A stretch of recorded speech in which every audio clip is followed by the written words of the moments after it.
Hey everyone, this is Console Gamer, and today I'll be doing a quick tutorial on how to effectively change your NAT type to Open or Type 2 on the PS4. Now, if you have the same setup as I do and only have the one console connected to the network at one time, then this video is right for you.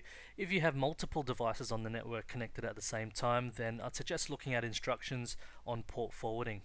But with that said, if you have any queries or questions, feel free to comment on this video and I'll be happy to answer them for you. First of all, before we begin, why do we want to open up our NAT? Well, if you have a strict NAT level, you can only connect to users that are on Open NAT. If you have Open NAT, you can connect to other users that have open, moderate or strict NAT types. So by opening up our NAT type, we basically create a better connection between us and the players on the network.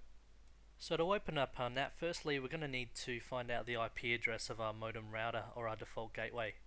And to do that, we would just want to hop onto a PC on the network and open up the command prompt. So I'll show you that now. And there's several ways of doing so, but one of them is to click Start, type in CMD and hit Enter. So the black command prompt screen will come up. In here you want to type in ipconfig, as you can see there, and hit Enter.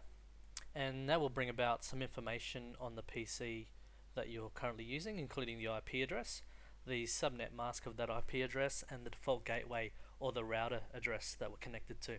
So we want to make a note of the IP address there of the default gateway or the router, so just write that one down. Now your IP address and default gateway are going to be different to mine because obviously we have a different modem router and different network. Now as you can see, we'll open up a web browser. I'm using Google Chrome and we want to type in the IP address in the address bar of the browser. After you hit enter, you'll be prompted with a username and password for your modem router. If you're not too sure about the username and password, you might have to contact your internet service provider and they can possibly go through it with you depending on their support scope. Now as you can see, I've got a Netgear router. I'm on the WAN setup page and it's going to be different for everyone depending on the brand and model number of your router, so you might have to find that out either on Google or by calling your internet service provider. Now as you can see, I've already entered an IP address there specific to my network. This is the static IP address of the PS4 and I'll show you guys how to basically set that up on the PS4 as we go on. So in my example, my default router is 192.168.0.1 and the PS4 is going to be 192.168.0.50. Now that last digit there of .50 for me is going to be dependent on how many devices you have connected to your modem router, but generally I'd recommend anything over 50 to 254. And that concludes how to set the default DMZ server on your default gateway.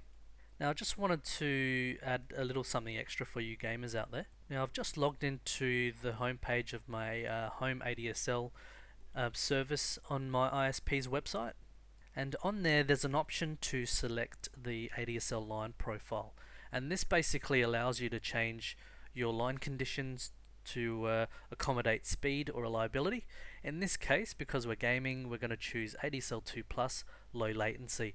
Now it's going to be different for everyone depending on your ISP. It's going to be a different website, different login credentials, and probably even different naming conventions. So it might say something like speed or gaming for some users.